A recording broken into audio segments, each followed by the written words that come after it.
Always remember, your focus determines your reality. In time, you will learn to trust your feelings. Then you will be invincible. The greatest teacher, failure is. Peace is a lie. There is only passion. May the Force be with us all.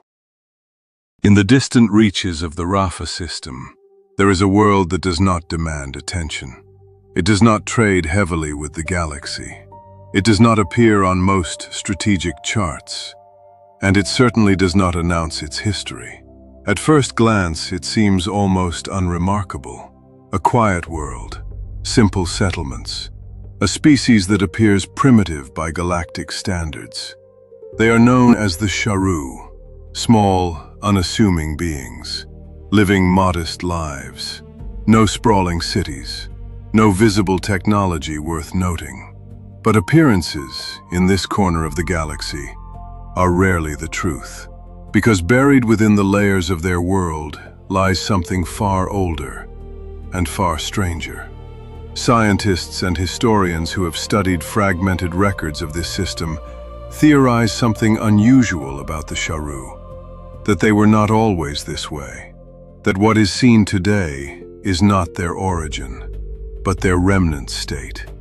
Long before their current condition, the Sharu were believed to have been a highly advanced civilization, a species capable of remarkable intellectual and technological achievement, one that may have once stood among the most sophisticated societies in the galaxy. But something changed. Something caused them to turn inward, to hide, to diminish themselves. At the center of much of this speculation is an artifact known as the Mind Harp, a structure of unknown origin and design, deeply embedded in Sharu history. The Mind Harp is said to be more than an object. It is described in fragmented records as a key of restoration, a mechanism capable of unlocking buried knowledge, suppressed memory, and dormant potential within the Sharu species.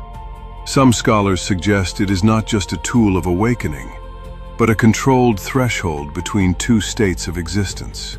What makes this even more intriguing is the recurring theory among scientists and historians that the Sharu's regression was not accidental. It may have been deliberate, a conscious choice to abandon their own advancement. Some theories suggest the catalyst may have been contact with forces far beyond their understanding. Among these ideas, the most persistent is the presence of the Celestials, ancient, near-mythic beings said to have shaped the early galaxy itself.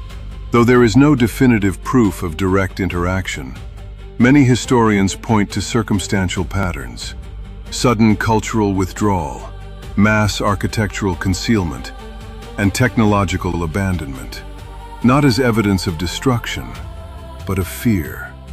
If these theories hold any truth, then the Sharu did not fall through war or catastrophe. They retreated, they suppressed themselves, they rewrote their own existence, not because they were destroyed, but because they chose not to be found.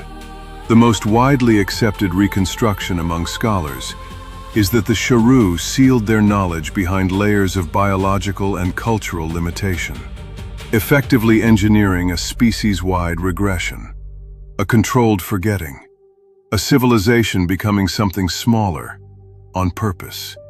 And yet the Mind Harp remains, dormant, waiting, a structure that, according to fragmented accounts, can reverse what was undone. When activated, it does not simply restore knowledge, it restores identity. Entire generations of lost understanding returning at once. A transformation so complete, it is described in some records as rebirth.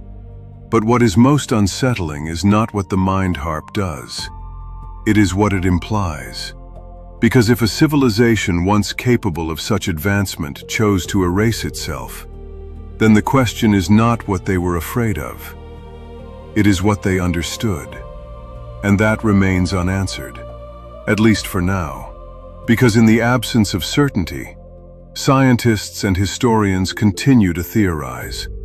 And the Sharu continue to remain what they appear to be. Primitive, quiet, forgotten. But somewhere beneath that silence, something is still waiting to remember what it once was.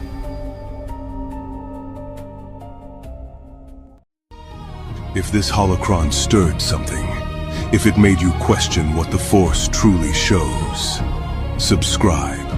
More Kybercrons are already open. Forgotten knowledge, buried truths, and echoes the Jedi tried to silence. You'll find them waiting in the playlist on your screen. And now, the archive turns to you. If there's a lost truth, a question, or a shadow in the lore you want uncovered next, leave it in the comments below. Every Kybercron begins as a fragment, and some of the strongest fragments come from those who listen closely. If your idea becomes the next episode, your name will be entered into the archive and spoken aloud. But when that Kybercron is opened, knowledge is meant to be shared until the next Kybercron is unsealed and another truth is brought into the light. This is Jalen Tross, Keeper of the Kybercrons.